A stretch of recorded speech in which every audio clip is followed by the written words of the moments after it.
Hello everyone. तो आज हम बात करेंगे केमिस्ट्री टर्म 2 के सैम्पल पेपर के बारे में। ये ऑफिशियल सैम्पल पेपर जो सीबीएसई ने दिया हुआ है। टोटल मार्क्स होंगे 35, टाइम होगा 2 आवर्स और टोटल क्वेश्चन होंगे 12 में से जो फर्स्ट 3 क्वेश्चन है that is very short answer type question. हर एक क्वेश्चन होगा 2 मार्क्स का।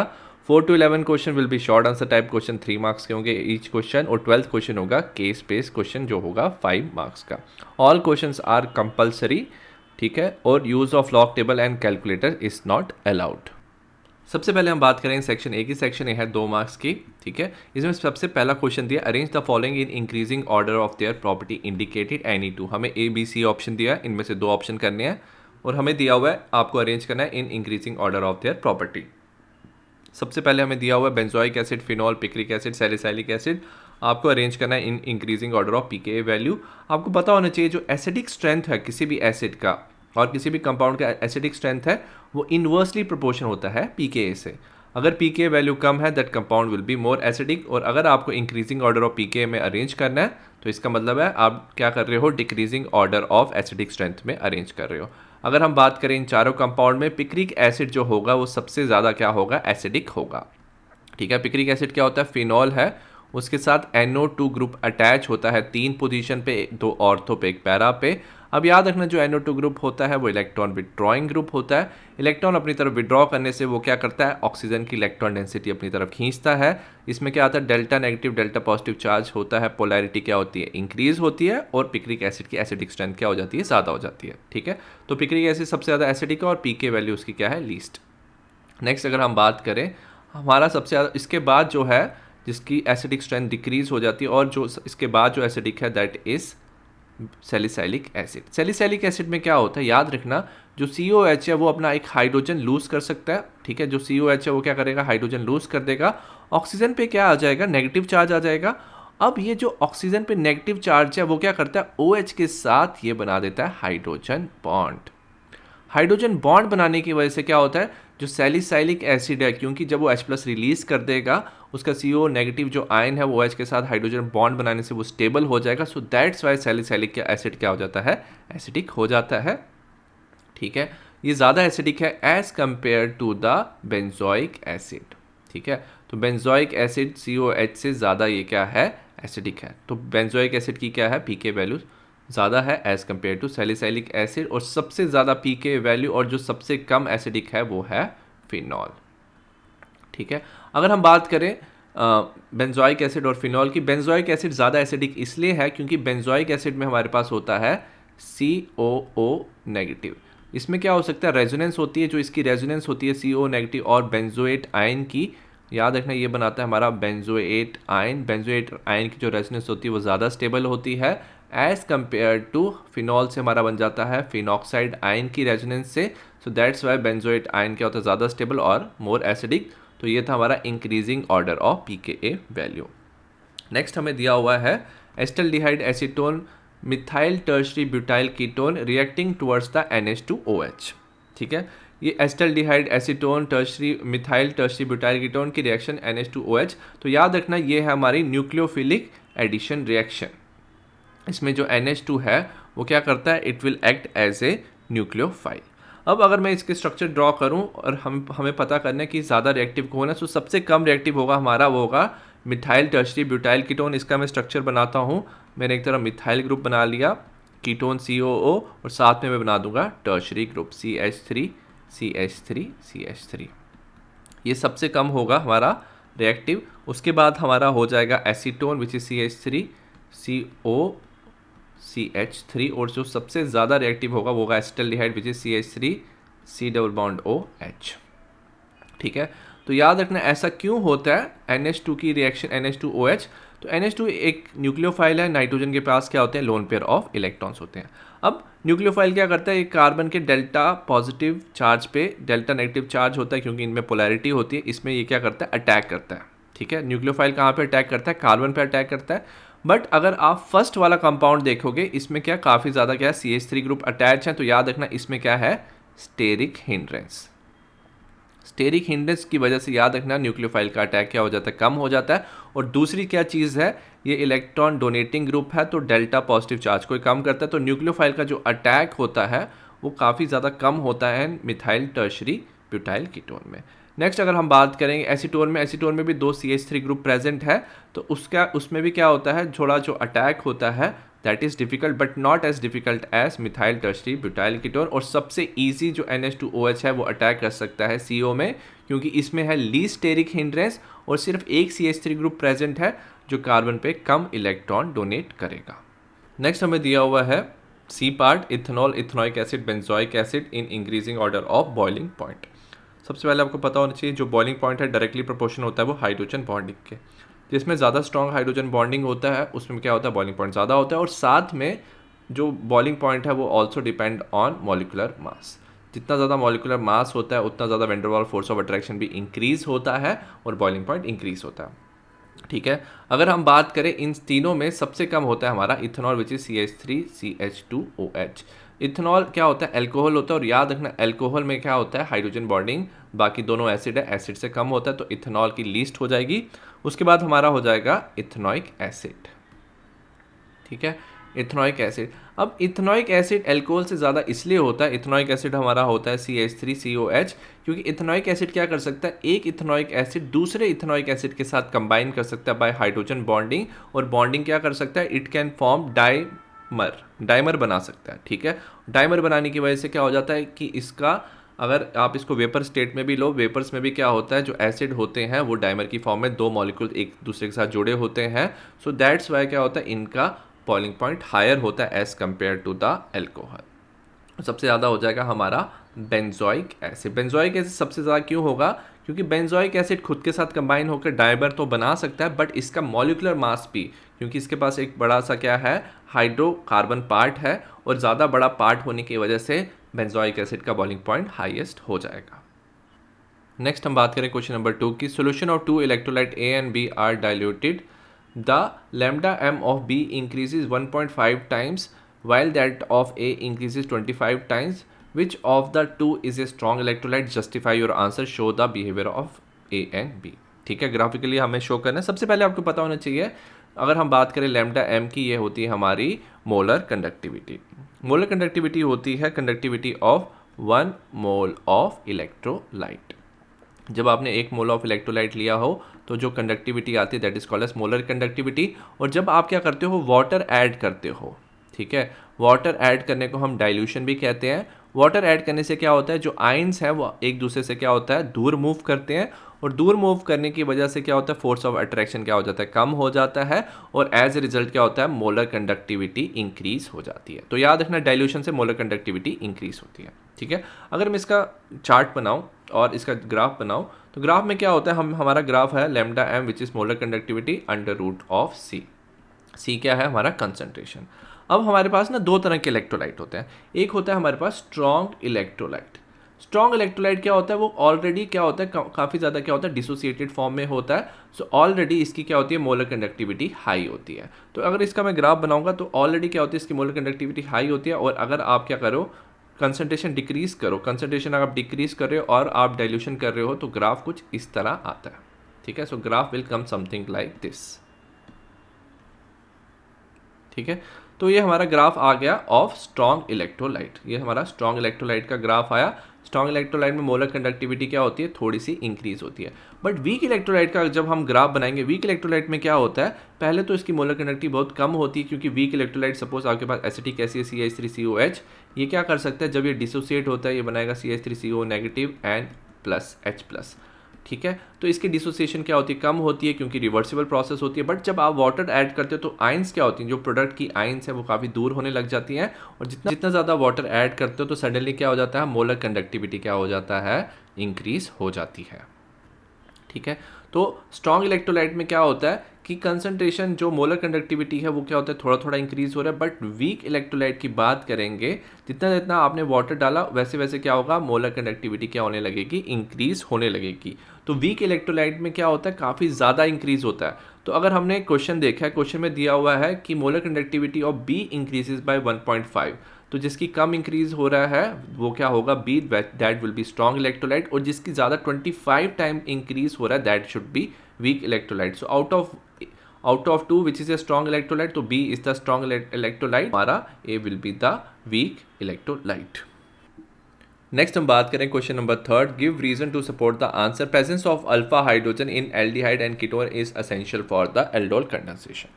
तो याद रखना कि अगर एल्डिहाइड और कीटोन में क्या है, हमारे पास अल्फा हाइड्रोजन है तभी एल्डोल कंडेंसेशन होता है। सपोज आपके पास है C double bond O group, ठीक है, सपोज ये क्या है, आपके पास एक एल्डिहाइड ग्रुप है और इसके साथ सी एच है, ठीक है। तो ये जो कार्बन होता है फंक्शनल ग्रुप के साथ उसे बोलते हैं अल्फा कार्बन, और उसके साथ जो हाइड्रोजन होता है उसे बोलते हैं हम अल्फा हाइड्रोजन। तो ये चीज़ याद रखना है, जो कार्बन होता है फंक्शनल ग्रुप के साथ वाला उसे अल्फा कार्बन, और हाइड्रोजन को बोलते हैं अल्फा हाइड्रोजन। तो एल्डोल कंडेंसेशन होता है इन presence of base which is OH negative. जो OH नेगेटिव है वो क्या करती है, अल्फा हाइड्रोजन को क्या कर लेती है, रिमूव कर देती है। तो H प्लस को क्या कर लेता है, ये रिमूव करता है। एज रिजल्ट आ जाता है कार्बन पे नेगेटिव चार्ज, ठीक है। अब नेगेटिव चार्ज होने की वजह से याद रखना, ये जो हमारा कार्ब एनाइन बना है ये शो कर सकता है रेजोनेंस। रेजोनेंस में क्या होता है, कार्बन कार्बन के बीच में डबल बॉन्ड आ जाएगा, कार्बन के इलेक्ट्रॉन्स यहाँ पे ऑक्सीजन के इलेक्ट्रॉन दूसरी तरफ शिफ्ट हो जाएंगे, रेजोनेंस स्ट्रक्चर हो जाएगा। सो एज ए रिजल्ट ये कार्ब एनाइन हो जाएगी हमारी रेजोनेंस स्टेबलाइज, ठीक है। रेजोनेंस स्टेबलाइज होने की वजह से हमारा क्या होता है, अल्फा हाइड्रोजन रिमूव हो जाता है और aldol condensation will become easy, ठीक है। नेक्स्ट हम बात करेंगे पार्ट बी की, 3 hydroxy pentan two one show positive Tollens test. तो ये जो इन्होंने क्वेश्चन दिया हुआ है ये क्वेश्चन रॉन्ग है, ठीक है। तो अगर मैं इसके स्ट्रक्चर बना लूँ, मोस्टली क्या होते हैं, जो कीटोन होते हैं वो टॉलिंस टेस्ट नहीं शो करते, ठीक है। ये हमें कीटोन दिया हुआ है, इसका अगर हम स्ट्रक्चर बनाए ये बन जाएगा CH3 CH2 CHOH C double bond O CH3। हमें दिया हुआ है ये 3 हाइड्रोक्सी पेंटेन टू ऑन। तो ये कंपाउंड हमारा रिएक्शन शो नहीं करता है। और अगर हम बात करें, there are certain type of ketone जो ये पॉजिटिव टॉलिंस टेस्ट देते हैं, वो कैसे होते हैं, CH3 CH2 CH2 C double bond O CH2OH। तो ये जो कंपाउंड मैंने बनाया ये टॉलिन टेस्ट शो कर सकता है, ये कीटोन है। याद रखना इसमें क्या होता है, इसमें क्या होता है, मूवमेंट ऑफ जो H प्लस है, ठीक है, जो OH का H है वो क्या कर सकता है, मूव कर सकता है टुवर्ड दिस कार्बन, और एज ए रिजल्ट क्या हो जाएगा, एक हाइड्रोजन यहाँ मूव कर जाएगा, यहाँ पे हमारा एल्डिहाइड ग्रुप। तो ये याद रखना, ये टॉटोमेरिज्म शो करके ये जो कंपाउंड है between the OH and C double bond O, यहाँ पे एल्डिहाइड बन सकता है। बट याद रखना ये तभी हो सकता है जब हमारा टर्मिनल कार्बन, टर्मिनल क्या होता है, जो लास्ट कार्बन है उसमें क्या प्रेजेंट होना चाहिए, OH ग्रुप। अगर लास्ट कार्बन पे OH ग्रुप प्रेजेंट है तो वो क्या हो सकता है, एल्डिहाइड में कन्वर्ट हो सकता है, तब वो टॉलिन टेस्ट शो करेगा। बट जो हमें क्वेश्चन दिया हुआ है उसमें क्या है, जो OH है वो सेंटर में है, एज ए रिजल्ट ये टेस्ट शो नहीं करेगा। नेक्स्ट हम बात करेंगे सेक्शन बी। सेक्शन बी है 3 मार्क्स की, ठीक है। इसमें सबसे पहला क्वेश्चन दिया, question number 4, according to the following aniline can not be prepared by ammonolysis of chlorobenzene under normal condition. सबसे पहले हम अमोनोलिसिस की बात करेंगे। सपोज आपने लिया हुआ है अमोनिया, अमोनिया पे क्या होता है, नाइट्रोजन पे इलेक्ट्रॉन का पेयर होता है, तो ये एज ए न्यूक्लियोफाइल काम करता है, और साथ में हम लेते हैं एल्काइल हैलाइड RX, ठीक है। अब याद रखना ये जो अल्काइल ग्रुप होता है इसके कार्बन पे क्या होता है, डेल्टा पॉजिटिव, और X पे होता है डेल्टा नेगेटिव चार्ज आ जाता है, पोलैरिटी आ जाती है क्योंकि X इज मोर इलेक्ट्रोनेगेटिव। अब क्या होता है, जो नाइट्रोजन की लोन पेयर ऑफ इलेक्ट्रॉन्स है वो क्या करते हैं, R पे अटैक करते हैं, न्यूक्लियोफिल एक अटैक करता है, एज रिजल्ट क्या होता है, X रिमूव हो जाता है, हमारा बन जाता है RNH2 प्लस HX। इससे हम क्या बना सकते हैं, we can result in it help in preparation of the amines. अब हम इस प्रोसेस से एनालीन प्रिपेयर नहीं कर सकते, ऐसा क्यों। सपोज आपने अमोनिया लिया है और अमोनिया को आपने रिएक्ट किया है एराइल हैलाइड के साथ, ठीक है, आपने क्या लिया हुआ है, एराइल हैलाइड। अब एराइल हैलाइड में याद रखना क्या होता है, सपोज कोई भी X है आपके पास, ठीक है। अब ये जो X होता है याद रखना इसमें क्या होता है, लोन पेयर ऑफ इलेक्ट्रॉन्स, और ये शो करता है हमारा plus R effect. Plus R effect की वजह से क्या होता है, जो इलेक्ट्रॉन्स है वो बेंजीन रिंग में मूव करते हैं और पार्शियल डबल बॉन्ड आ जाता है। तो याद रखना इसमें क्या होता है, कार्बन और हैलोजन के बीच में क्या आ जाता है, there is a partial double bond, ठीक है। और पार्शियल डबल बॉन्ड आने की वजह से ये जो बॉन्ड ब्रेक करना है, जो NH3 इस कार्बन पे अटैक तो कर सकता है, बट ये बॉन्ड ब्रेक करना between the carbon and the halogen is very difficult. As a result ammonolysis नहीं होता है हमारा एल्काइल हैलाइड में, एंड एनालीन नहीं बनता है। नेक्स्ट हम बात करेंगे, हमें दिया N ethyl ethane amine boils at 7 to 9.3 Kelvin, whereas butane amine boils at 350.8 Kelvin. Butane amine का अगर आप देखोगे बॉइलिंग पॉइंट हायर है as compare to N ethyl ethane amine. अगर हम दोनों का स्ट्रक्चर बनाएं, suppose N ethyl ethane amine हमारा है C2H5 एन C2H5, ठीक है, और एन के साथ क्या है, एक हाइड्रोजन जुड़ा हुआ है। और अगर हम बात करें ब्यूटेन अमाइन, ये होता है CH3 CH2 CH2 CH2 NH2, ठीक है। तो ये अगर आप दोनों कंपाउंड को देखोगे, दोनों कंपाउंड क्या एक दूसरे के आइसोमर्स हैं, क्योंकि नंबर ऑफ कार्बन अगर आप देखोगे दोनों में नंबर ऑफ कार्बन क्या सेम 4 कार्बन है दोनों में। बट ब्यूटेन अमाइन का बॉइलिंग पॉइंट हाई इसलिए है कि अगर आप देखोगे नाइट्रोजन के साथ, ठीक है, ब्यूटेन अमाइन में देखो नाइट्रोजन के साथ क्या there are 2 hydrogens are present, whereas in N ethyl ethane amine सिर्फ एक हाइड्रोजन प्रेजेंट है। एज रिजल्ट 2 हाइड्रोजन प्रेजेंस होने की वजह से ये ज़्यादा क्या शो कर सकता है, हाइड्रोजन बॉन्डिंग शो कर सकता है, ठीक है। तो ये क्या कर सकता है, खुद के साथ 2 हाइड्रोजन बॉन्ड बना सकता है butanamine, whereas ethanamine और एन इथाइल इथेन अमाइन अपने साथ सिर्फ एक हाइड्रोजन बॉन्ड बनाता है, और ज़्यादा हाइड्रोजन बॉन्डिंग होने की वजह से जो ब्यूटेन अमाइन है उसका बॉइलिंग पॉइंट क्या हो जाता है, हायर हो जाता है। नेक्स्ट हम बात करेंगे पार्ट सी की, acylation of aniline is carried out in presence of pyridine. Suppose आपने क्या लिया हुआ है, एनालीन लिया हुआ है, आपके पास बेंजीन है, इसके साथ क्या NH2 ग्रुप अटैच है। आप इसको जब आप बात कर रहे हो एसाइलेशन की, आप यूज़ कर सकते हो CH3COCl, ठीक है। और याद रखना इसमें हम यूज़ करते हैं पायरिडीन। अब याद रखना एसाइलेशन में क्या हो जाता है, ये NH जो है, जो नाइट्रोजन है वो क्या करता है, ये कार्बन पे डेल्टा पॉजिटिव चार्ज होता है, ऑक्सीजन पे डेल्टा नेगेटिव चार्ज होता है। सो जो कार्बन पे डेल्टा पॉजिटिव चार्ज है उस पर नाइट्रोजन क्या करता है, अटैक करता है NH2 से हाइड्रोजन, और यहाँ से Cl रिमूव हो जाता है, result in formation of A compound जिसमें हमारा बन जाता है NH, N के साथ हाइड्रोजन COCH3। ये जो कंपाउंड बनता है this is called as acetanilide, acetanilide बनता है हमारा, और it is also called as N phenyl ethanamide. आपका बनता है एन फिनाइल इथेन अमाइड, और साथ में याद रखना HCl रिलीज हो जाता है। ये नॉर्मल हमारी रिएक्शन है एसाइलेशन ऑफ एनालीन की। बट अब हमें क्वेश्चन पूछा हुआ कि हमें पायरिडीन क्यों यूज़ करते हैं। पायरिडीन इसलिए यूज़ करते हैं क्योंकि जो पायरिडीन है वो HCl के साथ रिएक्ट करता है, ठीक है। अब ये जो पायरिडीन है वो क्या करता है, HCl के साथ रिएक्ट करता है, इसको क्या कर लेता है, न्यूट्रलाइज कर लेता है। न्यूट्रलाइज करने से क्या हो जाता है, सपोज HCl पायरिडीन के साथ एक सॉल्ट बना लिया, एज ए रिजल्ट क्या हो जाएगा, HCl की कंसंट्रेशन क्या हो जाएगी, डिक्रीज हो जाएगी। और ली चैटलियर प्रिंसिपल के अकॉर्डिंग हमने पढ़ा है कि अगर प्रोडक्ट का कंसंट्रेशन डिक्रीज होगा तो रिएक्शन क्या होगा, फॉरवर्ड डायरेक्शन में शिफ्ट होगा। एज ए रिजल्ट क्या होगा, जो रिएक्शन होगी that will become faster and result in formation of product. Next हम बात करें क्वेश्चन नंबर 4 की। क्वेश्चन नंबर 4 है कन्वर्ट द फॉलोइंग। हमें दिया phenol to N phenyl ethanamide. अभी हमने पढ़ा था एन फिनाइल इथेन अमाइड का स्ट्रक्चर। सबसे पहले हम बताएंगे फिनॉल, ठीक है, हमें फिनॉल बनाना है, फिनॉल दिया हुआ है और इसे हमें कन्वर्ट करना है एन फिनाइल इथेन अमाइड में, ठीक है। बेंजीन के साथ क्या होगा, NHCOCH3, ठीक है। अभी हमने पढ़ा था जो एन फिनाइल इथेन अमाइड है और एसिटर्नलीड जो है इसे हम बना सकते हैं किससे, हम इससे बना सकते हैं एनालीन से, ठीक है। कभी भी ये रिएक्शन देखा हो तो आप हमेशा क्या देखा करो एंड प्रोडक्ट, और एंड प्रोडक्ट से हमेशा पीछे की तरफ आप रिएक्शन देख सकते हो। हमें एनालीन दिया हुआ है, हम रिएक्ट करेंगे CH3COCl के साथ इन प्रेजेंस ऑफ पायरिडीन, और हमारा क्या बन जाएगा, एन फिनाइल इथेन अमाइन। तो अब हमें क्या करना है, फिनॉल से हमें बनाना है एनालीन। अब याद रखना फिनॉल से हम डायरेक्टली एनालीन नहीं बना सकते, सबसे पहले हम क्या करेंगे, जिंक डस्ट के साथ रिएक्ट करेंगे। जिंक डस्ट के साथ रिएक्ट करके जो फिनॉल है वो कन्वर्ट हो जाता है हमारा बेंजीन में, ठीक है। अब बेंजीन में कन्वर्ट हो गया, अब हम बेंजीन की क्या करेंगे, नाइट्रेशन करेंगे इन presence of HNO3 and H2SO4। Nitration से क्या होगा, ये बना देगा हमारा नाइट्रोबेंजीन, ठीक है। हमारा बनेगा NO2 अटैच हो जाएगा बेंजीन के साथ, और जो नाइट्रोबेंजीन है अगर हम इसकी रिडक्शन करें हम यूज़ कर सकते हैं SN+HCl, हमारा बन जाएगा एनालीन। एनालीन की हम करेंगे एसाइलेशन, और एसाइलेशन से हमारा बन जाएगा N phenyl ethane amide.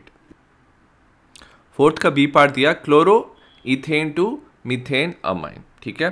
Chloro ethane होता है हमारा C2H5Cl, और मीथेन अमाइन जो होता है वो होता है CH3NH2। सबसे पहले अगर आप देखोगे नंबर ऑफ कार्बन क्या हो रहे हैं, स्टार्टिंग वाले में हमारे कार्बन 2 थे, लास्ट में हमारे कार्बन 1 हो रहा है। तो कभी भी कार्बन डिक्रीज हो रहे हैं तो हमारा यूज हो रहा है bromamide degradation reaction. Hofmann bromamide degradation reaction use होता है और उसके लिए हमें चाहिए अमाइड। ठीक है, तो अमाइड क्या कर सकता है, एक कार्बन उसका कम कर सकते हैं। सपोज अगर आपको दिया हुआ है CH3CONH2, ये हमें दिया हुआ इथेन अमाइड। इथेन अमाइड के अगर आप रिएक्ट करोगे इन presence of bromine plus NaOH तो हमारा क्या बन जाएगा, मीथेन अमाइन। तो आपको पता होना चाहिए कि आप सबसे पहले क्या लोगे, अमाइड लोगे। एक पीछे वाला स्टेप पर चल गया।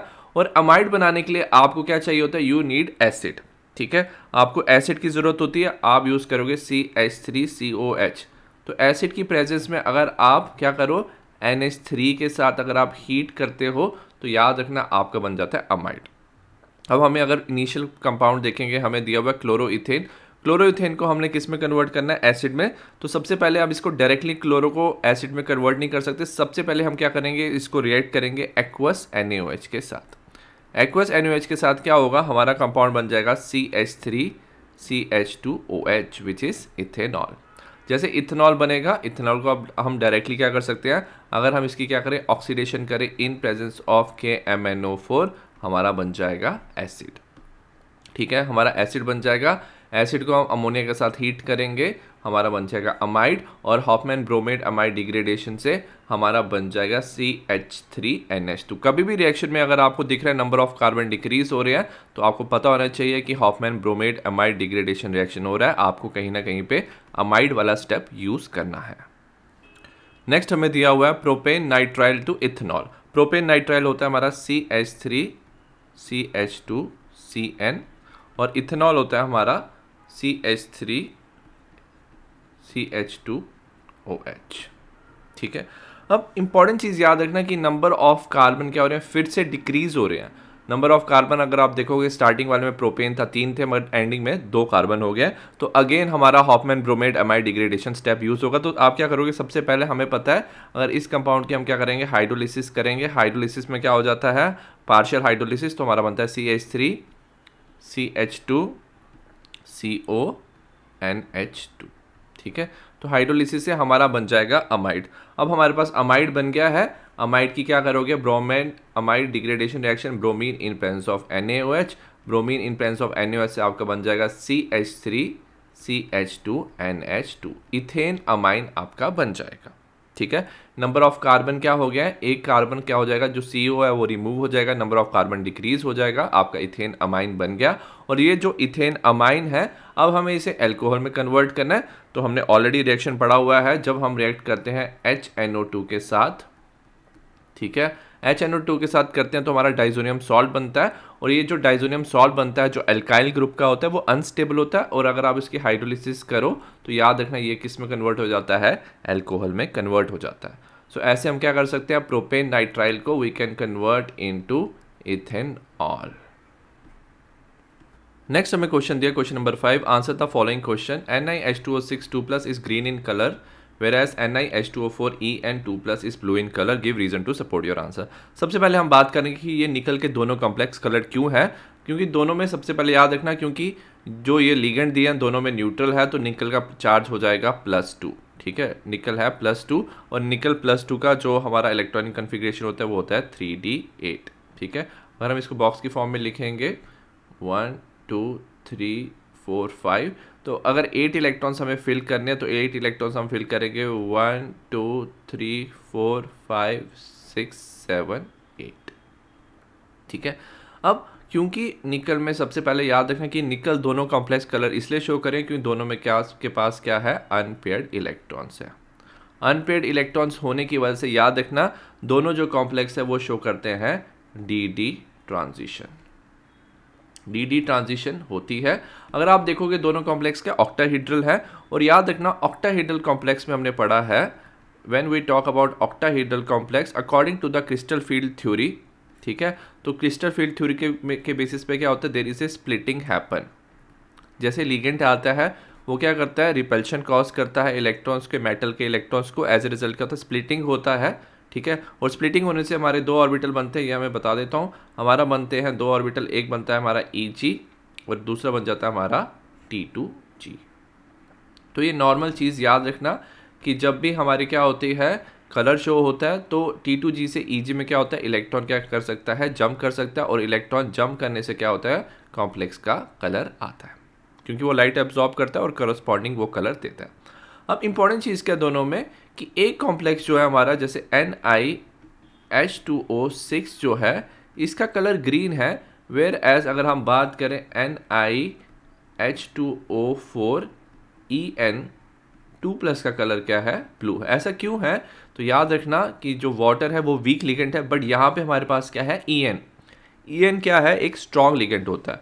याद रखना जो स्ट्रॉन्ग लिगेंड होता है उसकी क्रिस्टल फील्ड क्या होती है, ज़्यादा स्ट्रॉन्ग होती है, वो ज़्यादा रिपल्शन करता है। एज ए रिजल्ट क्या होता है, ये दो जो ऑर्बिटल का डिस्टेंस है ना, वो क्या हो जाता है, बढ़ जाता है। ठीक है, तो Eg और T2G का डिस्टेंस बढ़ने की वजह से, क्यों डिस्टेंस चेंज हो गया है, इन दोनों का डिस्टेंस इसलिए चेंज हो गया क्योंकि यहाँ पे एक स्ट्रॉन्ग लिगेंड है। ठीक है, तो याद रखना अगर स्ट्रॉन्ग लिगेंड प्रेजेंट है तो स्प्लिटिंग में क्या होता है, जो स्प्लिटिंग का डिफरेंस है वो ज़्यादा होता है, और अगर जैसे वाटर, जैसे सिर्फ वाटर प्रेजेंट है तो स्प्लिटिंग का डिफरेंस क्या होता है, कम होता है। सो एज ए रिजल्ट क्या होता है, जो इलेक्ट्रॉन एनर्जी एब्जॉर्ब करता है वो डिफरेंट एनर्जी एब्जॉर्ब करता है। सो पहले वाले कॉम्प्लेक्स में अगर इलेक्ट्रॉन को एक T2G से Eg में जंप करना है तो वो थोड़ी एनर्जी एब्जॉर्ब करेगा, बट सेकंड वाले में अगर उसको T2G से Eg में जंप करना है उसको ज़्यादा एनर्जी चाहिए है to jump. As a result क्या होता है, दोनों में डिफरेंट रेडिएशन एब्जॉर्ब होता है, क्योंकि दोनों का एनर्जी डिफरेंस ज़्यादा है और वो दोनों कोरस्पॉन्डिंग कलर और डिफरेंट कलर शो करते हैं। नेक्स्ट हम फिफ्थ के बी पार्ट की बात करेंगे। Write the formula and hybridisation of the following complex. सबसे पहले हमें दिया ट्रिस इथेन 1,2 डायमाइन, ये हमारा क्या हो जाएगा, लिगेंड हो जाएगा। कोबाल्ट हमारा मेटल है, सल्फेट जो हो जाएगा वो हो जाएगा काउंटर आयन। सबसे पहले हम लिखेंगे ब्रैकेट में, हम मेटल को सबसे पहले लिखते हैं तो लिखेंगे कोबाल्ट।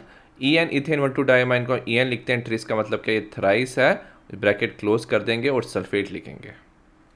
ठीक है, अभी हमने क्या करना है, इसको हमने न्यूट्रलाइज करना है, इसके चार्ज को बैलेंस करना है। तो कोबाल्ट का है +3, En जो है वो न्यूट्रल होता है तो इसका चार्ज हो जाएगा टोटल 3+, और सल्फेट का चार्ज होता है 2 नेगेटिव। हम क्या करेंगे, इसको हम करेंगे क्रॉस मल्टीप्लाई।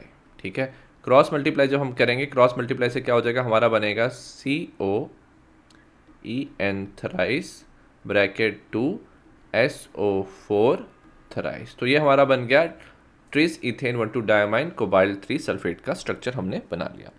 नेक्स्ट हमें पूछा हाइब्रिडाइजेशन पूछी है। कोबाल्ट का हमें नॉर्मल इलेक्ट्रॉनिक कन्फिग्रेशन आपको पता होना चाहिए, ये हमारा 3d7 4s2, और हमने देखा जाए तो इसमें दिया हुआ है 3+ की फॉर्म में। 3+ ऑलरेडी हमें दिया क्वेश्चन में, कोबाल्ट 3+ की फॉर्म में है, तो ये आपको इलेक्ट्रॉन रिमूव करने हैं। सबसे पहले आप 4s से 2 इलेक्ट्रॉन रिमूव करोगे और एक इलेक्ट्रॉन आप 3d से रिमूव करोगे, हमारा बन जाएगा 3d6। ठीक है, अब इलेक्ट्रॉनिक कन्फिग्रेशन बॉक्स की फॉर्म में लिखते हैं। सबसे पहले हमें दिया हुआ है 1 2 3 4 5।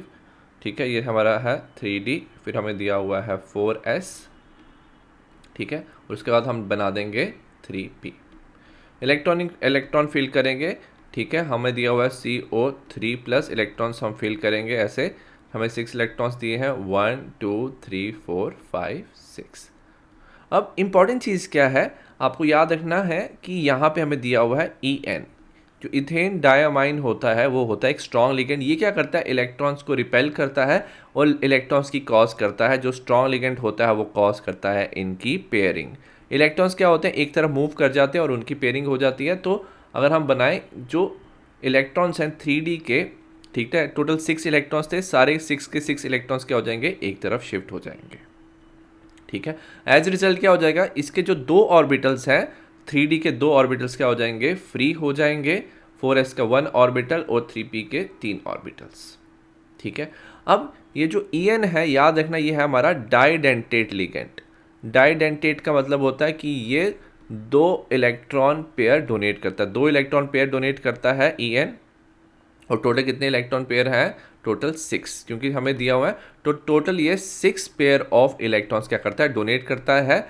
तो अब इसे इलेक्ट्रॉन डोनेट करना है, तो ये इलेक्ट्रॉन डोनेट करेगा, पहले तो 2 3d के पे डोनेट करेगा, फिर एक 4s के, और बाकी 3 कर देगा ये 3p में इलेक्ट्रॉन डोनेट। ठीक है, तो एज रिजल्ट क्या हो जाएगा, ये जहाँ पे इलेक्ट्रॉन डोनेट करेगा वहाँ पे हाइब्रिडाइजेशन हो जाएगी D2sp3। तो हाइब्रिडाइजेशन हो जाएगी हमारी D2sp3, क्योंकि इलेक्ट्रॉन्स रिपेल हो गए 3D के, उसमें क्या होगी पेयरिंग, और बाकी जो एम्प्टी ऑर्बिटल थे 3D के 2, 4s के 1 और 3p के तीनों ऑर्बिटल ने मिलकर बना लिया हमारा octahedral complex.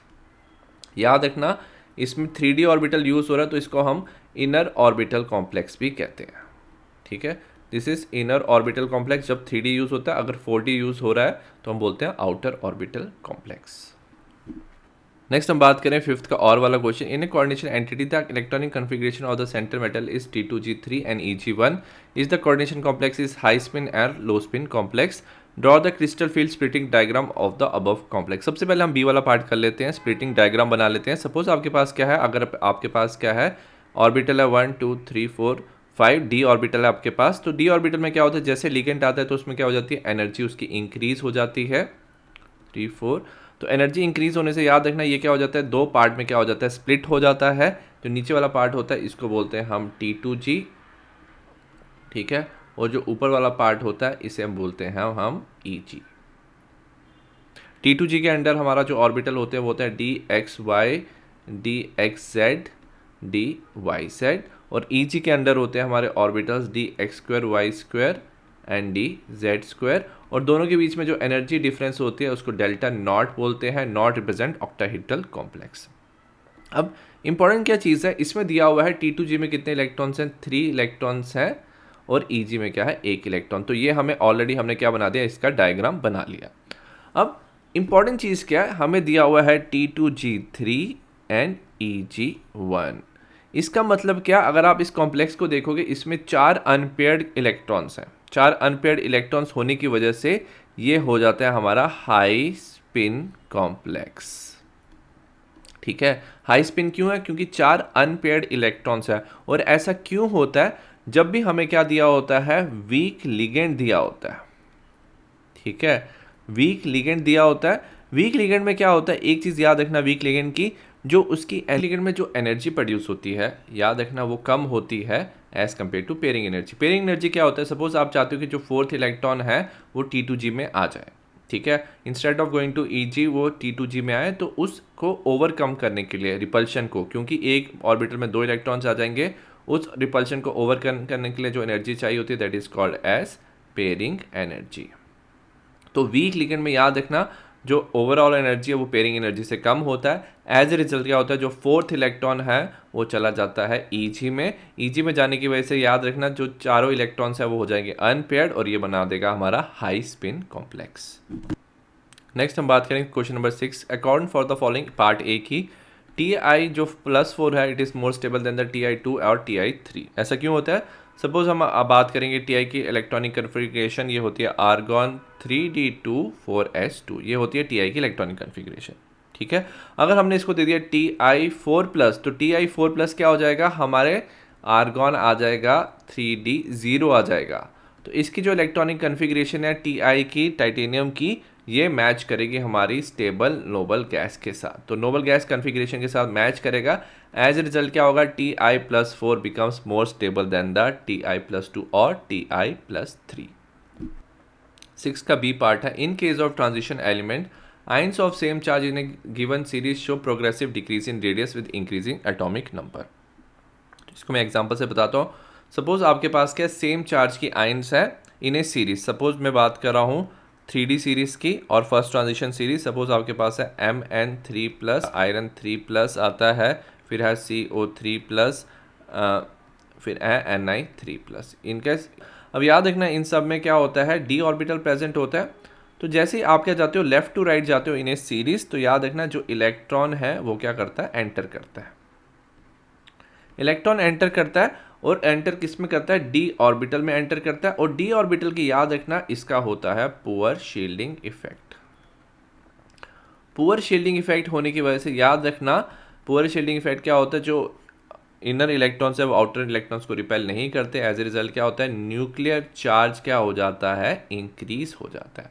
Overall nuclear charge increase होता है left to right. Nuclear charge increase होने की वजह से याद रखना साइज क्या हो जाता है, डिक्रीज हो जाता है। तो कभी भी अगर आपको लेंथेनॉइड में पूछा जाए या 3D सीरीज में पूछा जाए कि साइज डिक्रीज क्यों हो रहा है, तो शील्डिंग इफेक्ट की वजह से याद रखना लेफ्ट टू राइट क्या होता है, अगर हम बात करें कोई भी सीरीज़ की तो इसमें क्या होता है, न्यूक्लियर चार्ज बढ़ जाता है और साइज़ क्या हो जाता है, डिक्रीज हो जाता है। नेक्स्ट हम बात करेंगे 6 का C part. Zinc is comparatively soft metal whereas iron and chromium are typically hard. सबसे पहले अगर मैं बात करूं आयरन की, इसकी इलेक्ट्रॉनिक कन्फिग्रेशन होती है 3d6 4s2। अगर हम बात करें अनपेयर्ड इलेक्ट्रॉन की, इसके पास होते हैं 4 अनपेयर्ड इलेक्ट्रॉन्स। आयरन के पास 4 अनपेयर्ड इलेक्ट्रॉन्स होते हैं। और अगर हम बात करें क्रोमियम की, क्रोमियम में होते हैं हमारे, अगर इलेक्ट्रॉनिक कन्फिग्रेशन बात करें, ये होता है हमारा 3d5 4s1। इसमें हमारे पास होते हैं टोटल अनपेयर्ड इलेक्ट्रॉन होते हैं 6। बट अगर हम बात करें जिंक की, जिंक की इलेक्ट्रॉनिक कन्फिग्रेशन होते हैं 3d10 4s2। 3d10 4s2 की वजह से याद रखना इसके पास होते हैं नो अनपेयर्ड इलेक्ट्रॉन्स। इसके पास अनपेयर्ड इलेक्ट्रॉन्स प्रेजेंट नहीं होते हैं। अब अनपेयर्ड इलेक्ट्रॉन्स की इंपॉर्टेंट चीज़ याद रखना, जितने ज़्यादा अनपेयर्ड इलेक्ट्रॉन्स हो तो याद रखना अनपेयर्ड जो इलेक्ट्रॉन्स हैं वो हेल्प करते हैं मेटेलिक बॉन्डिंग में। मतलब क्या होता है, ये जो मेटल्स हैं वो खुद के साथ क्या बना सकते हैं, मेटेलिक बॉन्ड बना सकते हैं। और जितने ज़्यादा अनपेयर्ड इलेक्ट्रॉन होंगे उतने ज़्यादा मेटेलिक बॉन्ड्स क्या होते हैं, स्ट्रॉन्गर होते हैं। एज ए रिजल्ट क्या होता है, इनकी होती है high enthalpy of atomisation. Atomisation, अगर आपको इनके एटम्स को सेपरेट करना है तो हाई इंथैल्पी ऑफ क्या होती है, इनकी एटमाइजेशन होती है of iron and chromium. But अगर हम जिंक की बात करें, जिंक के पास नो अनपेयर्ड इलेक्ट्रॉन है तो इसकी मेटेलिक बॉन्डिंग क्या होती है, कम होती है। और इंथैल्पी ऑफ एटमाइजेशन भी क्या हो जाती है, कम हो जाती है। एज ए रिजल्ट क्या होता है, इसके एटम्स आपस में ज़्यादा स्ट्रांगली जुड़े नहीं होते हैं। So as a result zinc is soft and iron and chromium are very hard. An alkene A molecular formula C5H10 on ozonolysis give a mixture of compound B and C। ठीक है, तो ozonolysis पे alkene देता है B and सी।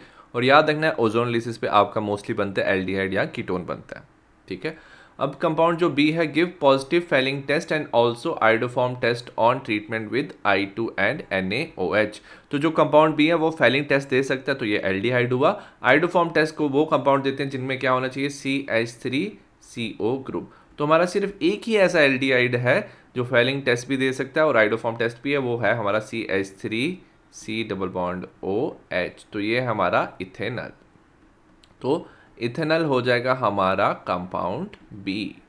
ठीक है, अब दिया हुआ जो compound C does not give Fehling test but give iodoform test. Fehling test जो नहीं देता है वो होता है कीटोन और देता है आइडोफॉर्म टेस्ट। ठीक है, अगर आप देखोगे टोटल नंबर ऑफ कार्बन 5 है, 2 कार्बन इथेनॉल में चले गए, तो हमारा दूसरा कंपाउंड बन गया CH3C OCH3। तो ये हमारा बन गया प्रोपेन 2 ऑन। ठीक है, और एसीटोन, तो एसीटोन हमारा हो गया कंपाउंड, क्या हो गया, ये हमारा कंपाउंड हो गया सी। आई होप आपको समझ आ गया। जो इथेनॉल है इसमें भी याद रखना, आपके अगर आप देखोगे ये एल्डिहाइड है, ये फेलिंग टेस्ट देगा और आइडोफॉर्म टेस्ट के लिए होना चाहिए CH3CO ग्रुप होना चाहिए। और क्योंकि सेकंड वाला कीटोन है ये फेलिंग टेस्ट नहीं देगा, बट आइडोफॉर्म के लिए CH3CO ग्रुप इसके पास भी दोनों तरफ से प्रेजेंट है। ठीक है, अब सबसे पहले हमें पूछा हुआ है right the reaction of ozonolysis. अब ओजोनोलिसिस हमने रिवर्स में लिखनी है और जब भी ओजोनोलिसिस रिवर्स में होती है तो ये चीज़ याद रखना, आप क्या करोगे, इस कार्बन डबल बॉन्ड O को आप क्या कर दोगे, रिमूव कर दोगे और इन दोनों कार्बन को आप क्या करोगे, ये जो दोनों कार्बन है इनको डबल बॉन्ड से आप जोड़ दोगे। तो आप क्या करोगे, जैसे CH3 सिंगल बॉन्ड CH के डबल बॉन्ड विद C। ठीक है, इस कार्बन के साथ जो C डबल बॉन्ड O है, इन दोनों के ऑक्सीजन को हटा देना है, कार्बन के साथ आप जोड़ दोगे डबल बॉन्ड के साथ, आपको बन जाएगा CH3। तो आपका ये पहला जो इनिशियल जो रिएक्टेंट था वो मिला। और अगर आप इसकी ओजोनोलिसिस करोगे ओजोन की प्रेजेंस में इन presence of zinc and water, तो आपके 2 कंपाउंड मिल जाएंगे। तो आपका कंपाउंड बन जाएगा ये, अगर आप इसकी नंबरिंग करोगे 1 2 3 4, सेकेंड पोजीशन पे हमारा मिथाइल, तो मिलेगा आपको 2 मिथाइल ब्यूट 2ईन। ठीक है, 2 मिथाइल ब्यूटेन की अगर आप ओजोनोलिसिस करोगे तो याद रखना आप ये बॉन्ड ब्रेक हो जाएगा, इसकी जगह आप कार्बन के साथ डबल बॉन्ड हो, कार्बन के साथ डबल बॉन्ड हो और आपका इथेनॉल एंड प्रोपेनॉन बन जाएगा। ठीक है, नेक्स्ट हमें पूछा हुआ है फॉर्मेशन ऑफ आइडोफॉर्म की भी आपको रिएक्शन शो कर रही है। तो सपोज आपके पास इथेनॉल है CH3CHO और साथ में क्या है, प्रोपेनॉन है CH3COCH3। अगर आप आइडोफॉर्म बनाना चाहते हो तो आप क्या करोगे, रिएक्ट करोगे आयोडीन के साथ इन प्रेजेंस ऑफ NaOH। सेकेंड वाली को भी क्या करोगे, आयोडीन के साथ इन प्रेजेंस ऑफ NaOH।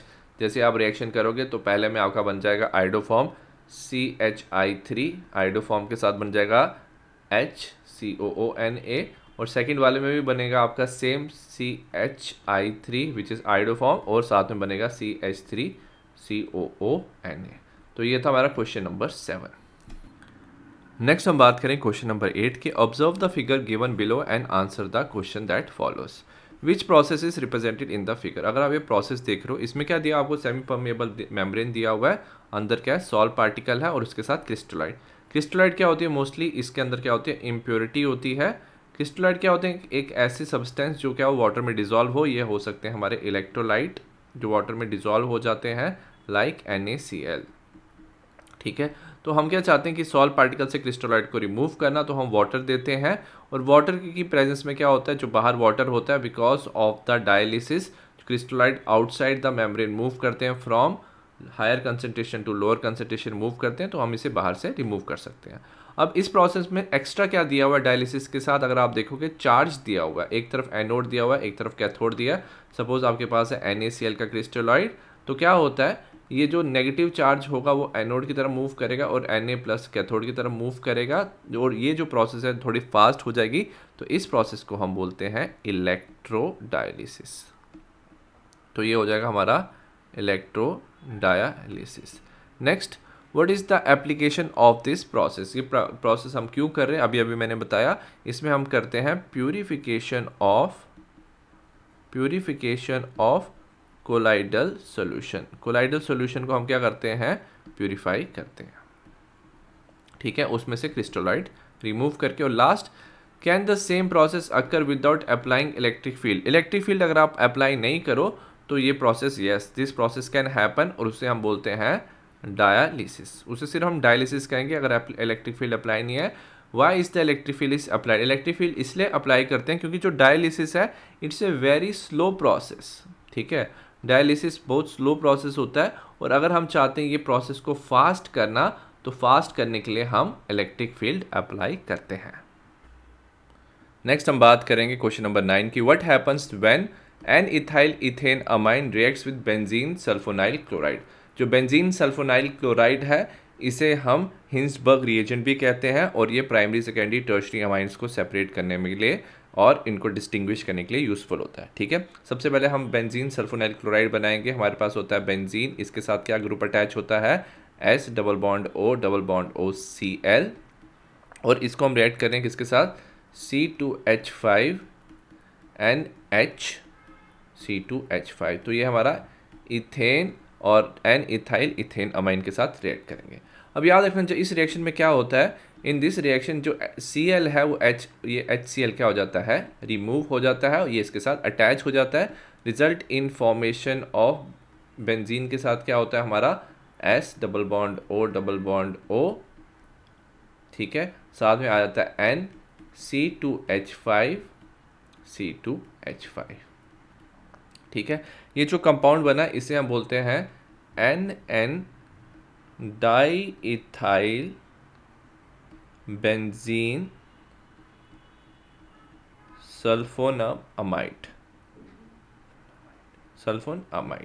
अब ये जो कॉम्प्लेक्स बना है, याद रखना ये जो अमाइन दिया हुआ है, अगर आप देखो N के साथ 2 अल्काइल ग्रुप हैं तो ये है सेकेंडरी अमाइन। तो सेकेंडरी अमाइन हिंसबर्ग रिएजेंट के साथ और बेंजीन सल्फोनाइल क्लोराइड के साथ रिएक्ट कर सकता है। बट अगर आप देखो इसके जो जैसे रिएक्शन में हमारा NN डाईइथाइल बेंजीन सल्फोनामाइड बना, इसमें इसके पास नाइट्रोजन के पास कोई हाइड्रोजन नहीं है। एज ए रिजल्ट ये जो कॉम्प्लेक्स होता है it is insoluble in alkali. ये होता है इनसॉल्युबल इन अल्कली। ठीक है, अगर हम बात करें प्राइमरी की, प्राइमरी वाला क्या कर सकता है, रिएक्शन भी शो कर सकता है, that is soluble in alkali, और टर्शरी वाला ये रिएक्शन भी शो नहीं करता। नेक्स्ट हम 9th का बी पार्ट पढ़ेंगे। Benzyl chloride is treated with ammonia followed by reaction with chloromethane. Benzyl chloride बनाते हैं, बेंजीन के साथ क्या होता है, याद रखना बेंजाइल में क्या होता है, CH2 ग्रुप होता है Cl। हमने इसे रिएक्ट किया, याद रखना किसके साथ, अमोनिया के साथ NH3। अब जो अमोनिया होता है, याद रखना इसके पास क्या होता है, इलेक्ट्रॉन्स होते हैं, और ये जो इलेक्ट्रॉन्स होते हैं ये न्यूक्लियोफाइल की तरह काम करता है, और ये कार्बन पे अटैक करेगा। ठीक है, कार्बन पे अटैक करेगा, एज ए रिजल्ट क्या होता है, HCl क्या कर देता है, रिमूव कर देता है, और जो हमारा कॉम्प्लेक्स बनता है वो ऐसा बनेगा, बेंजीन के साथ क्या हो जाएगा, हमारा बनेगा CHNH2। तो ये कंपाउंड हमारा बन गया। अब हमने क्या किया, इसको फिर हमने रिएक्ट किया है क्लोरोमीथेन के साथ। क्लोरोमीथेन है हमारा CH3Cl। अब एल्काइल हैलाइड के साथ रिएक्ट किया। अब फिर क्या करेगा, ये जो नाइट्रोजन है इसके जो लोन पेयर ऑफ इलेक्ट्रॉन्स हैं वो अगेन CH3 पे क्या करेंगे, अटैक करेंगे। हमारा फिर से HCl क्या हो जाएगा, रिमूव हो जाएगा। HCl रिमूव होने की वजह से क्या हो जाएगा, हमारा बनेगा बेंजीन के साथ एक तरफ अटैच हो जाएगा CH और एक तरफ हो जाएगा NHCH3। तो ये जो हमारा कॉम्प्लेक्स बना है, इस कॉम्प्लेक्स को बोलते हैं हम N methyl, we call this as N methyl benzylamine. तो हमारा N methyl benzylamine complex बनेगा। दोनों में क्या हो रहा है, जो सबसे पहले जो अमोनिया था इसने CH3 पे अटैक किया, HCl रिमूव कर दिया, एक हाइड्रोजन या अपने से रिमूव किया, Cl रिमूव कर दिया, इसके साथ जुड़ गया। फिर NH2 ने क्या किया, एल्काइल हैलाइड पे, क्योंकि इस पे क्या होता है, डेल्टा पॉजिटिव चार्ज होता है, कार्बन पे क्लोरीन पे delta negative, delta positive charge होने की वजह से इस पर अटैक करेगा, इसको अपने साथ जोड़ लेगा, HCl को रिमूव कर देगा और हमारा बन जाएगा N methyl benzyl amine. 9th का सी पार्ट दिया, aniline react with chloroform in presence of alcoholic potassium hydroxide. Suppose हमें क्या दिया, एनालिन दिया हुआ है, हमने बेंजीन के साथ क्या जोड़ा हुआ है, NH2 एनालिन है, हमने इसको रिएक्ट किया क्लोरोफॉर्म के साथ which is CHCl3 and alcoholic potassium hydroxide के साथ हमने क्या कर दिया, रिएक्ट कर दिया। तो जैसे हमारी रिएक्शन हुई, सो एज ए रिजल्ट क्या हो गया, यहाँ पे क्या हुआ, जो NH2 है इसके साथ अटैच हो गया हमारा, इसकी जगह NC ग्रुप अटैच हो गया। इसको हम बोलते हैं फिनाइल आइसोसाइनाइड। ठीक है, इसे फिनाइल आइसोसाइनाइड ग्रुप भी कहते हैं और ऑल्सो कॉल्ड एज फिनाइल आइसोनाइट्राइल। अब याद रखना, ये जो आइसोसाइनाइड और आइसोनाइट्राइल है ये फाउल स्मेल प्रोड्यूस करता है, इसके साथ KCl और H2O भी रिलीज होता है, फाउल स्मेल प्रोड्यूस करता है। सो ये जो टेस्ट होता है, याद रखना, ये प्राइमरी ग्रुप देता है, प्राइमरी एलिफेटिक ग्रुप दे सकते हैं और एरोमेटिक अमाइन। तो प्राइमरी एलिफेटिक एंड एरोमेटिक जो अमाइंस होते हैं वो ये वाला टेस्ट शो करते हैं। इसे हम बोलते हैं कार्बल अमाइन टेस्ट और आइसोसाइनाइड और आइसोनाइट्राइल। तो याद रखना, आइसोसाइनाइड और आइसोनाइट्राइल को कार्बल अमाइन भी बोलते हैं और primary aliphatic and aromatic amines can give this test. Next हम बात करेंगे 9th का और वाला क्वेश्चन। इसका फर्स्ट पार्ट दिया, write the IUPAC name of the following compound. इसमें क्या दिया हुआ है ना, N है, इसके साथ एक तरफ क्या मिथाइल ग्रुप अटैच है, एक तरफ इथाइल ग्रुप अटैच है। तो आपको पता होना चाहिए कि ये जो नेमिंग होती है ये हम अल्फ़ाबेटिकल ऑर्डर में करते हैं और N हमेशा हम जोड़ते हैं। ठीक है, तो हम लिखेंगे N इथाइल, ठीक है, N इथाइल, फिर हम लिखेंगे N मिथाइल। अगर हम देखें बेंजीन के साथ क्या N अटैच है, तो ये हमारा क्या लिख सकते हैं, हम इसे लिख सकते हैं एनिलीन। तो ये हमारा कंपाउंड हो जाएगा N ethyl N methyl aniline, और आप N इथाइल N मिथाइल बेंजामाइन भी लिख सकते हो। ठीक है, नेक्स्ट हम बात करें इसका B part, complete the following. हमें क्या दिया हुआ है इसमें, अगर हम देखेंगे हमें दिया हुआ है C6H5NO2, तो हमें नाइट्रोबेंजीन दिया हुआ है। नाइट्रोबेंजीन की अगर आप रिडक्शन करते हो इन प्रेजेंस ऑफ SnHCl, तो याद रखना ये बना देता है हमारा एनालिन। ठीक है, तो हमारा बन जाएगा एनालिन। अब एनालिन की एक चीज़ याद रखना, ये काफ़ी ज़्यादा क्या होता है, एक्टिवेटिंग होता है। एक्टिवेटिंग का मतलब क्या है, जो इसके पास इलेक्ट्रॉन्स है वो बेंजीन रिंग के अंदर वो भेज देता है, तो इसे बोलते हैं +R इफेक्ट शो करता है और ज़्यादा इलेक्ट्रॉन डेंसिटी ऑर्थो पैरा में इंक्रीज कर देता है। तो जब आप इसकी ब्रोमिनेशन करते हो, ठीक है, इन प्रेजेंस ऑफ ब्रोमीन वाटर, तो ब्रोमीन क्या करता है, दोनों ऑर्थो और पैरा पोजीशन पे अटैच हो जाता है। हमें ब्रोमीन वाटर दिया हुआ है, तो ब्रोमीन वाटर क्या करेगा, bromine will get attach to the ortho and para position. ये कॉम्प्लेक्स बन गया हमारा। अब हमने क्या किया, NaNO2 और HCl के साथ हमने क्या कर दिया, रिएक्ट कर दिया। तो NaNO2 HCl के साथ हमारा बन जाता है डाइजोनियम सॉल्ट। डाइजोनियम सॉल्ट क्या बनेगा, हमारा ब्रोमीन तो अभी भी अटैच होगा, ठीक है, और साथ में क्या हो जाएगा, हमारा डाइजोनियम सॉल्ट बन जाएगा विच इज़ N2+Cl नेगेटिव।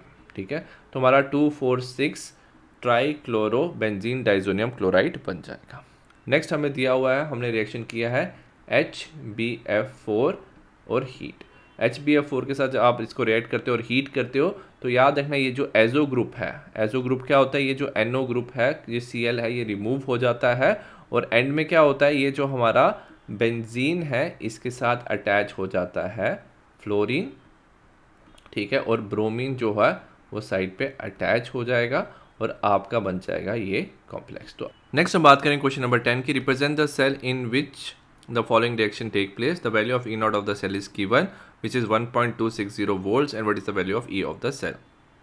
हमें इक्वेशन दिया हुआ है, अगर आप देखो कि एल्यूमिनियम क्या कर रहा है, ऑक्सीडेशन कर रहा है, तो एल्यूमिनियम क्या हो जाएगा, हमारा बना देगा एनोड। तो इसका हम सेल बना सकते हैं, एल्यूमिनियम जो सॉलिड है it is converting to aluminium 3+, और ये है इसकी कंसंट्रेशन 0.01 मोलर। ठीक है, ये हमारा रिप्रेजेंट करता है एनोड, डबल डैश रिप्रेजेंट करता है सॉल्ट ब्रिज। अगर हम बात करें कैडमियम की, कैडमियम क्या कर रहा है, रिडक्शन शो कर रहा है, so it will act as a cathode. So cadmium 2+ लिखेंगे हम, ये है हमारा 0.1 मोलर और ये कन्वर्ट हो रहा है हमारा टू CD।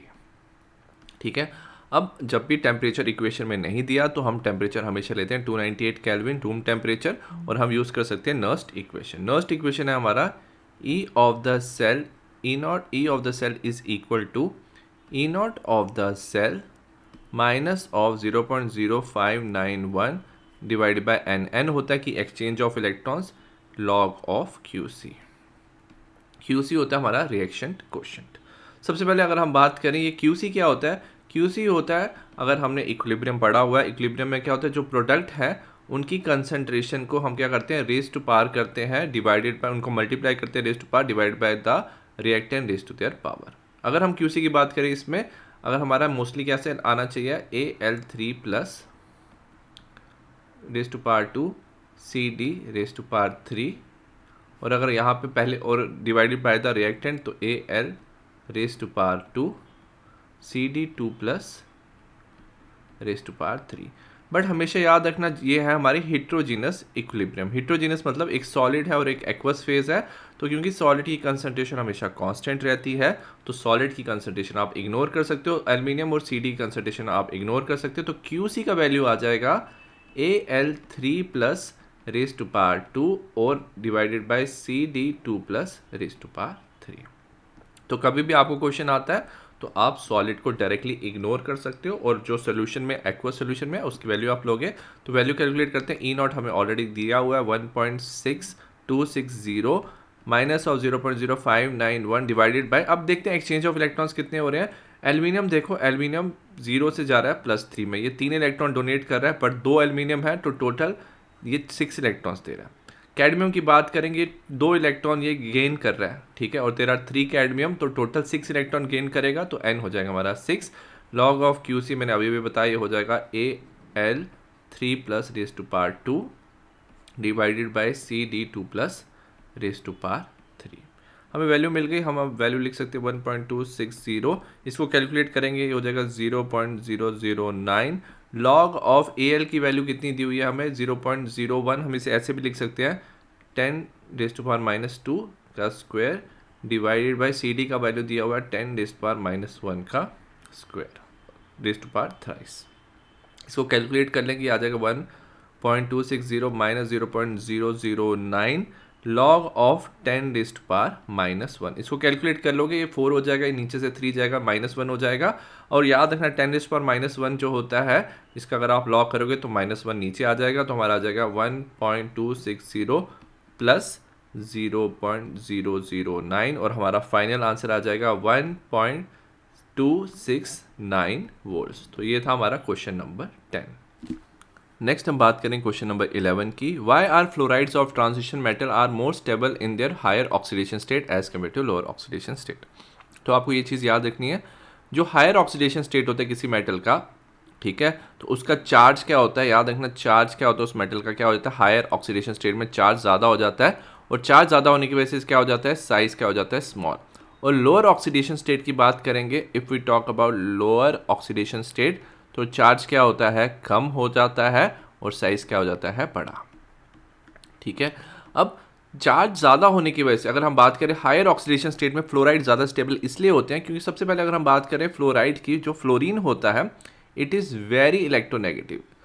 पूरे पीरियोडिक टेबल में सबसे ज़्यादा क्या होता है, इलेक्ट्रोनेगेटिव होता है। इलेक्ट्रोनेगेटिव होने की वजह से वो क्या करता है, इलेक्ट्रॉन के जो क्लाउड है वो अपनी तरफ क्या करता है, अट्रैक्ट करता है।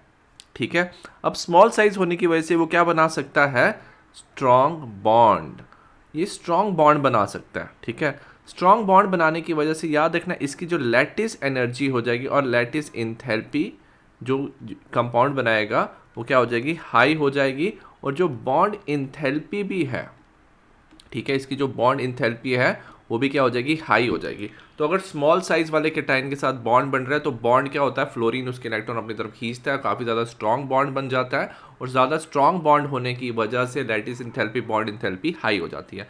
बट अगर चार्ज कम है, साइज ज़्यादा है, तो एज ए रिजल्ट क्या होता है, ज़्यादा साइज होने की वजह से ये काफ़ी ज़्यादा स्ट्रक्चर क्या हो जाता है, अनस्टेबल हो जाता है। तो ये अनस्टेबल हो जाता है, लैटिस इंथैल्पी क्या हो जाती है, कम हो जाती है। सो एज ए रिजल्ट जो फ्लोराइड है वो हायर ऑक्सीडेशन स्टेट पे ज़्यादा स्टेबल होता है। नेक्स्ट हम बात करेंगे 11th का B part, which of the following would attract electron when place in a magnetic field. हमें दिया हुआ है कोबाल्ट 2+। याद रखना आपको पता होना चाहिए मैग्नेटिक फील्ड में तभी अट्रैक्शन होती है जब कंपाउंड के पास क्या हो, अनपेयर्ड इलेक्ट्रॉन, वो होता है पैरामैग्नेटिक। पैरामैग्नेटिक ही जो है वो मैग्नेटिक फील्ड पे अट्रैक्ट करता है, ठीक है। तो हमें दिया cobalt plus, Ag+, Ti4+ and Zn2+।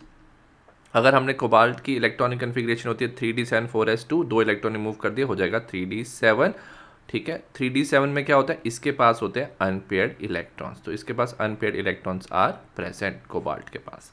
तो ये पैरामैग्नेटिक है, ये मैग्नेटिक फील्ड पे अट्रैक्ट करेगा। अगर हम बात करें सिल्वर की, सिल्वर होता है हमारा 4d10 5s1, तो ये हो जाएगा 4d10। तो इसके पास जितने भी इलेक्ट्रॉन्स है सिल्वर प्लस के पास, सारे इलेक्ट्रॉन्स क्या हैं, पेयर्ड है, तो ये मैग्नेटिक फील्ड पे अट्रैक्ट नहीं करेगा। Ti4+ की बात करें, टाइटेनियम होता है 3d2 4s2, तो अगर आपने चारों इलेक्ट्रॉन रिमूव कर दिया तो इसका इलेक्ट्रॉनिक कन्फिग्रेशन बन जाता है आर्गॉन 3d0। तो इसके पास भी कोई इलेक्ट्रॉन्स नहीं है, तो इलेक्ट्रॉन नहीं होने की वजह से ये भी मैग्नेटिक फील्ड पे अट्रैक्ट नहीं करेगा। और लास्ट में Zn2+ जो जिंक होता है, इसका होता है 3d10 4s2, Zn से 2 इलेक्ट्रॉन रिमूव कर दोगे तो हो जाता है 3d10। अगर आपने सारे कंपाउंड देखे इसमें, तो जो कोबाल्ट है, कोबाल्ट को अगर हम बनाएंगे, इसमें क्या होता है 1 2 3 4 5 में क्या होता है, अगर लिखें 7 इलेक्ट्रॉन्स 1 2 3 4 5 6 7, इसके पास क्या है 3 अनपेयर्ड इलेक्ट्रॉन्स है कोबाल्ट के पास। और बाकी किसी के पास भी, चाहे सिल्वर प्लस हो या टाइटेनियम 4+ हो, जिंक 2+ हो, हर एक में क्या है, there are no paired unpaired electrons, सब में पेयर्ड इलेक्ट्रॉन्स है या तो इलेक्ट्रॉन्स नहीं है। सो एज ए रिजल्ट क्या होता है, जो कोबाल्ट होता है वो मैग्नेटिक फील्ड की तरफ क्या करेगा, cobalt 2+ will get attracted. Next हम बात करेंगे 11th का C part. It has been observe that the first ionisation energy of 5d series of transition element are higher than that of 3d and 4d series, explain why. ठीक है, अब अगर हम जाएं सपोज 3d से 4d में, 4d से 5d में, 5d में क्या हो जाता है, फर्स्ट आयनाइजेशन एनर्जी ज़्यादा हो जाती है। ऐसा क्यों होता है, अगर हम बात करें 5d सीरीज़ में, 5d सीरीज़ में याद रखना 4f ऑर्बिटल क्या हो जाता है, इंट्रोड्यूस हो जाता है। जो 4f ऑर्बिटल है, याद रखना इसका होता है poor shielding effect. Poor shielding effect की वजह से क्या करता है, जो आउटर मोस्ट इलेक्ट्रॉन है उसको इनर मोस्ट इलेक्ट्रॉन रिपेल नहीं करते हैं। सो एज ए रिजल्ट क्या हो जाता है, न्यूक्लियर चार्ज क्या हो जाता है, ज़्यादा हो जाता है। The nuclear charge will become very high. और न्यूक्लियर चार्ज हाई होने की वजह से याद रखना जो force of attraction between the nucleus and outer most electron है वो क्या हो जाता है, स्ट्रॉन्गर हो जाता है। तो फोर्स ऑफ अट्रैक्शन क्या हो जाता है, स्ट्रॉन्गर हो जाता है, force of attraction between the nucleus, ठीक है, because of poor shielding effect of 4f orbital. और एज ए रिजल्ट क्या हो जाता है, जो फर्स्ट आयनाइजेशन इंथैल्पी है वो क्या हो जाती है, हाई। तो इलेक्ट्रॉन को रिमूव करना क्या हो जाता है, डिफिकल्ट हो जाता है इन 5d सीरीज। नेक्स्ट हम बात करें question number 11। On the basis of the figure given below answer the following question. Why manganese has lower melting point than that of chromium. जो मैग्नीज है इसका मेल्टिंग पॉइंट अगर आप देखो डायग्राम में, ये जो फिगर दिया हुआ है, मैग्नीज का क्रोमियम से लोअर मेल्टिंग पॉइंट है। सबसे पहले दोनों की इलेक्ट्रॉनिक कन्फिग्रेशन लिख लेते हैं। जो क्रोमियम है इसकी इलेक्ट्रॉनिक कन्फिग्रेशन होती है 3d5 4s1 और मैग्नीज की होती है 3d5 4s2, ठीक है। अगर देखा जाए दोनों में क्या होते हैं, हाफ फील्ड ऑर्बिटल होते हैं, बट अगर मैग्नीज की बात करें इसका 4s भी क्या होता है, स्टेबल होता है, इसमें 2 इलेक्ट्रॉन। बट क्रोमियम में क्या होता है, 4s में 1 इलेक्ट्रॉन होता है। सो 1 इलेक्ट्रॉन होने की वजह से याद रखना ये थोड़ा ज़्यादा क्या होता है, अनस्टेबल होता है, ठीक है। और मैग्नीज क्या होता है, ज़्यादा स्टेबल होता है। मैग्नीज ज़्यादा स्टेबल होने की वजह से इसमें क्या होता है, it has low force of attraction. इसमें जो फोर्स ऑफ अट्रैक्शन होता है वो लो होता है क्योंकि खुद ही स्टेबल है, तो दूसरों के साथ ये बॉन्डिंग क्या करता है, जो मेटेलिक बॉन्डिंग है उसकी कम होती है। बट क्रोमियम में क्या होता है, 6 अनपेयर्ड इलेक्ट्रॉन्स होते हैं, ठीक है। सो इसके पास, क्रोमियम के पास 6 अनपेयर्ड इलेक्ट्रॉन्स हैं, और 6 अनपेयर्ड इलेक्ट्रॉन्स की वजह से वो ज़्यादा मेटेलिक बॉन्ड बना लेता है, ठीक है। मेटेलिक बॉन्डिंग क्या होती है, क्रोमियम में ज़्यादा होती है क्योंकि 6 अनपेयर्ड इलेक्ट्रॉन है, वेयर एज मैग्नीज रिलेटिवली क्या होता है, ज़्यादा स्टेबल होता है और वो दूसरे मैग्नीज से ज़्यादा स्ट्रॉन्ग बॉन्ड नहीं बनाता है। एज ए रिजल्ट क्या होता है, मैग्नीज का जो मेल्टिंग पॉइंट है वो क्या हो जाता है, कम हो जाता है as compare to chromium. Next हम बात करेंगे 11th का second part, why do transition element 3D has lower melting point as compare to 4D series. तो याद रखना, जो हायर मेंबर होती है जैसे 4D एंड 5D, इसमें जो मेटल्स के बॉन्ड होते हैं, ठीक है, इनकी जो मेटेलिक बॉन्डिंग होती है वो क्या होती है, ज़्यादा स्ट्रॉन्गर होती है। मेटेलिक बॉन्डिंग स्ट्रॉन्गर होती है, और मेटेलिक बॉन्डिंग स्ट्रॉन्गर होने की वजह से इनका जो मेल्टिंग पॉइंट है वो क्या होता है, हाई होता है। और 3D सीरीज़ में जो मेटेलिक बॉन्डिंग है वो थोड़ी वीक होती है as compare to 45D series, तो इनका मेल्टिंग पॉइंट क्या हो जाता है, कम हो जाता है। नेक्स्ट हम बात करेंगे in the third transition series. Third transition series होता है हमारा 5D सीरीज़। 5D सीरीज़ को हम थर्ड ट्रांजिशन सीरीज़ कहते हैं। Identify and name the metal with the highest melting point. Highest melting point होता है हमारा टंगस्टन का, W, इसे हम बोलते हैं टंगस्टन। टंगस्टन का इतना ज़्यादा हाई मेल्टिंग पॉइंट होता है, सो दैट्स वाई हम बल्ब के फिलामेंट में टंगस्टन को यूज़ करते हैं। नेक्स्ट हम बात करेंगे सेक्शन सी की। सेक्शन सी 5 मार्क्स का है और ये है केस बेस्ड क्वेश्चंस। इसमें हमें दिया हुआ, read the passage given below and answer the question that follows. Are there nuclear reaction going on in our body? There are nuclear reaction constantly occurring in our body. There are few reaction, तो हमारी body में constantly क्या हो रहा है, nuclear reaction हो रही है। All the physical process that take place to keep human body running are chemical process. हमारी बॉडी में डिफरेंट केमिकल प्रोसेस होती है। Nuclear reaction can lead to chemical damage which the body में notice and try to fix. The nuclear reaction occur in our body is radioactive decay. हमारी body में radioactive decay होता है। It is the chance of a less stable nucleus to become more stable. Radioactive decay में क्या होता है, एक unstable nucleus more stable होना चाहता है। Every atom has either a stable nucleus or unstable nucleus depending upon how big it is on the ratio of proton is to neutron.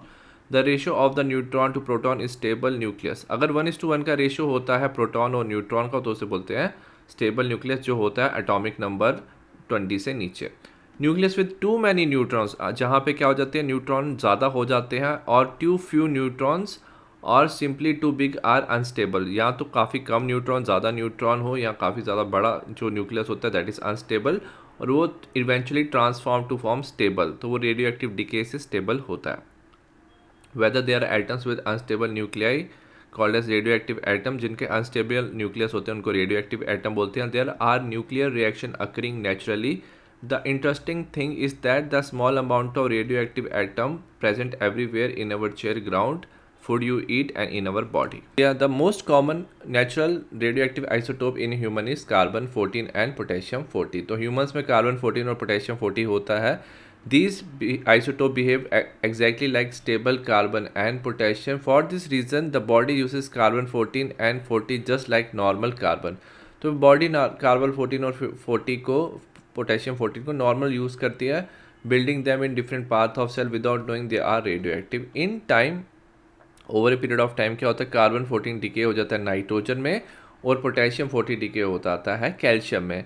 The chemical in our body that relied on having a carbon 14 atoms are potassium 14 in our certain spot which suddenly have a nitrogen and calcium.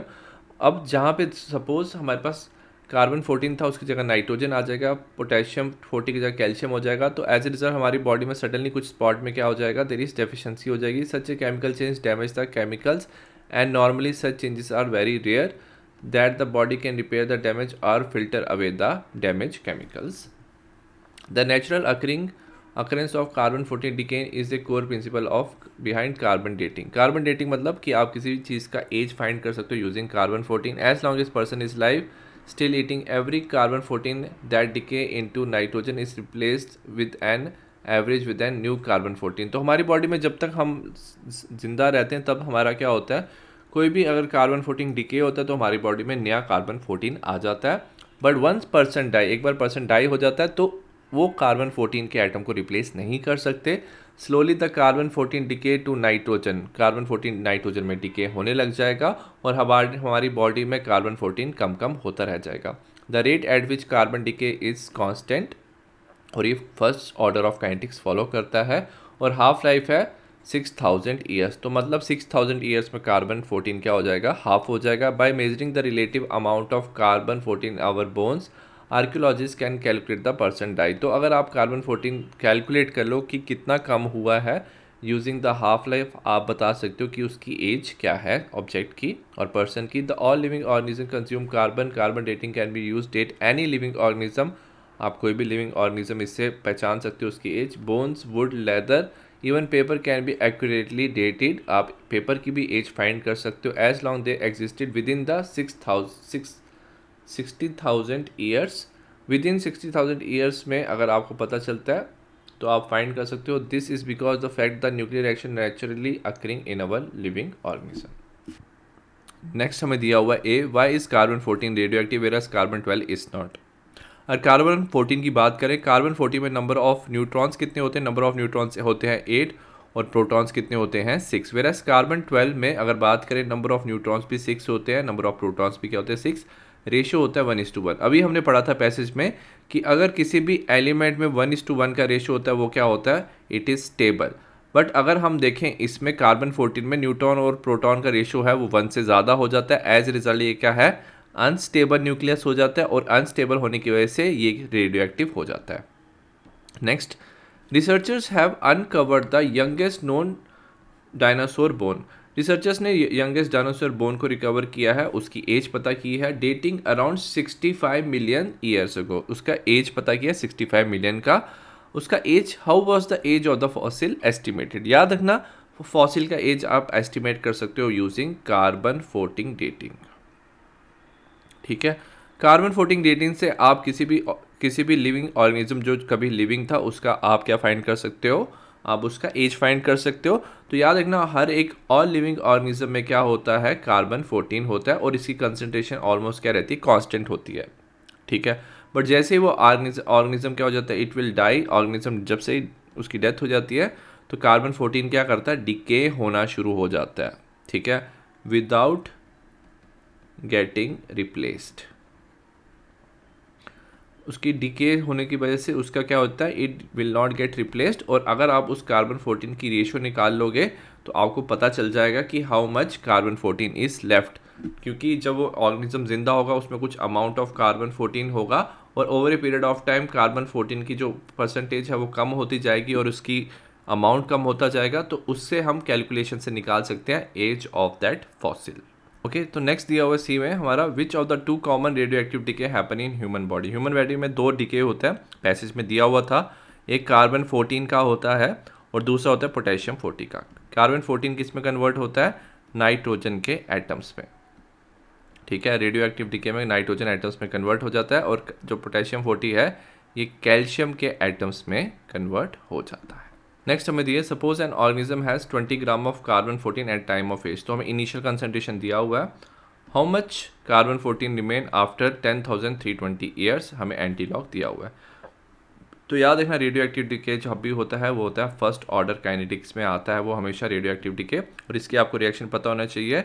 According to the equation हमारा क्या होता है, K is equal to 2.303 T log of A0 by A। A0 होता है initial concentration, A होता है final concentration. तो सबसे पहले हमें T की वैल्यू दी हुई है। ठीक है, K का वैल्यू हमें कैलकुलेट करना है। K का वैल्यू कैसे कैलकुलेट करेंगे, हमें पता होना चाहिए जो हाफ लाइफ होता है that is equal to 0.693 divided by K। और ये हमने कैसे पता किया, ये होता है हमारा फर्स्ट ऑर्डर काइनेटिक्स में हाफ लाइफ, ये आपको पता होना चाहिए। ठीक है, अब हमें K की वैल्यू किसके, अगर हमें फाइंड करना है अभी K का value which is equal to 0.693। अब हाफ लाइफ याद रखना कि कार्बन 14 का हमें ऑलरेडी क्वेश्चन में दिया होता, ये होता है 6000। तो ये हमने K की वैल्यू फाइंड कर लिया। ठीक है, अब हम ये इस इक्वेशन को थोड़ा सा चेंज कर लेंगे, हम लिखेंगे T is equal to 2.303 K log of, initial concentration हमें दिया 20, फाइनल दी हुई है हमें A। ठीक है, अब हम T का ऑलरेडी वैल्यू दिया हुआ है 10,320 ये दिया 2.303 डिवाइडेड बाय के होता है 0.693, डिवाइड करके ऊपर चला जाएगा, वो हो जाएगा 6000 लॉग ऑफ 20/a। ठीक है, इन सबको हम कैलकुलेट कर लेंगे, सारी वैल्यूज़ को एक तरफ कर लेंगे तो हमारा हो जाएगा 0.517 is equal to log of 20/a। तो आपने सारी कैलकुलेशन कर ली इस तरफ की, तो आ जाएगा 0.517। अब हम क्या करेंगे, इसका लगाएंगे एंटी लॉग। ठीक है, एंटी लॉग लगाओगे, एंटी लॉग ऑफ 0.157 का आ जाएगा हमें 3.289, और यहाँ पे जो लॉग का टर्म है वो चला जाएगा, ये बन जाएगा 20/a।